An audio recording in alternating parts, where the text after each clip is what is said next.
With us now is the dean of the South Carolina congressional delegation. You know him, Congressman James Clyburn. He also, this year, is a co-chairman of the Biden-Harris campaign. Congressman, welcome. Thank you for making time for us.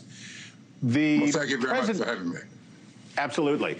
The president's move here to tighten the border has been met with fury from progressives, I think it's fair to say. Here's what your colleague, Congresswoman Ayanna Pressley, said. With all due respect, Mr. President, we should not be unearthing policies from the last administration. What do you say to that? How do you see the situation? Well, I agree with that concept. The fact of the matter is, though, we should look at what the last administration did and look at what this administration is attempting to do. And there's a marked difference. There's nothing in here about separating children from their parents, which seemed to have been the centerpiece of the last administration. That is not what Joe Biden is doing. We're trying to keep the law, remain humane, and keep our beacon as a free, welcoming country, continue that at the border and elsewhere. Okay, now, when Senate Majority Leader Chuck Schumer put the border deal back up for a vote last month, it failed again. But this time there were even more Democratic senators voting against it than there were the first time around. And opposition from progressives in the House is obvious. So conceptually, if Democrats can't reach a consensus here, right, if these divisions continue to plague Democrats around this subject, aren't they kind of leaving the issue to Republicans so that they can continue to campaign as the tough on border security party?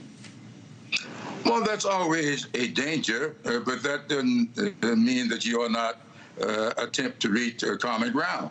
And that's what we're doing here. The president has issued an executive order, and of course it can be challenged in the courts. I'm one who believes that executive orders ought to be used more frequently by this administration, because everybody can see that the other side is hell-bent on maintaining talking points and not interested at all in trying to find resolution to this problem. If they did, they would not have stopped the bipartisan compromise that the Senate reached, a compromise that was fashioned the way the Republicans said they wanted to be fashioned, and they still said no. So the fact of the matter is, we've got to keep trying to find common ground. And within our party, there are issues with us, and I'm sure that we can get to where we need to be if only we keep talking. Okay, now let's move to the campaign proper. Nobody knows politics better than you in our Congress. That's safe to say. And a big part of your job for Team Biden is helping to shore up support among black voters. And they obviously make up a key constituency in the president's base.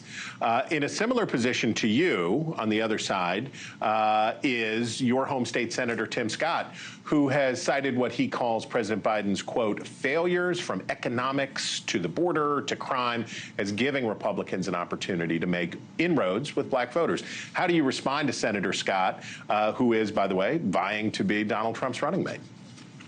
I'll simply say that saying it does not make it true. All you've got to do is look at Joe Biden's record across the board. Look at his economic record. Look at his socialism. Look at his infrastructure bill. Look at what he's attempting to do with making pharmaceuticals more affordable for people. I saw a tweet or something yesterday on social media.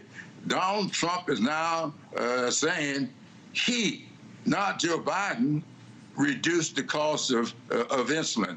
How can you be so bold with your lies?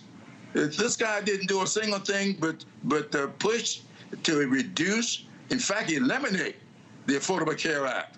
In fact, he used that as his reason for being against John McCain and had mimicked him for having cast to decide and vote not to eliminate the Affordable Care Act. Now he's saying on yesterday that he did it, not Joe Biden. This is the kind of stuff that my good friend and I do consider Tim to be a good friend, it's out supporting. Thanks for watching. Go to joinnn.com to find NewsNation on your television provider. And don't forget to click the red subscribe button below to get more of NewsNation's fact-driven, unbiased coverage.